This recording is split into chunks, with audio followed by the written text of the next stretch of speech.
বেপরোয়া হয়েছে এরা। এর জন্য পুলিশ দায়ী। মনোজ বার্মা, বিনীত গোয়েল, রাজীব কুমার দেখুন সব কি করছে গিয়ে ওখানে। কলকাতা পুলিশকে তো পুরো নিয়ে চলে গেছে দীঘাতে। লোক তো নেই দীঘায়, জামা খুলিয়ে পুলিশকে দিয়ে হাঁটাবে। এই রাজ্যের মুখ্যমন্ত্রীর চেয়ারে থাকার যোগ্যতা নেই। আমরা ইস্যু টেক আপ করছি এবং খুব বড় জিনিস হবে, এটা ছাড়ার কোনো জায়গা নেই। মমতাকে যতক্ষণ রাখবেন চেয়ারে, আর যতক্ষণ রাজীব কুমার, বিনীত গোয়েল, মনোজ বর্মার মতো পায়দাসরা থাকবে, ততক্ষণ এই জিনিস হবে।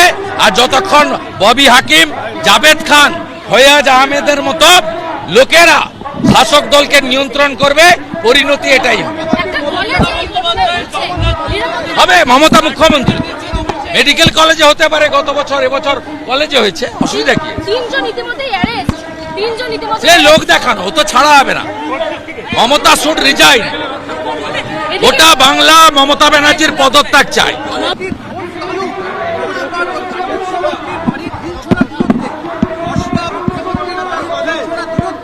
না, ও তো ছোট ঘটনা, উনি বলবেন ছোট ঘটনা, বলবেন লাভ অ্যাফেয়ার্স ছিল, বলবেন মহিলাটা হয়তো অন্তঃসত্ত্বা ছিল, তারপরে বলবেন 10 লাখ তো দেওয়া যেতেই পারে।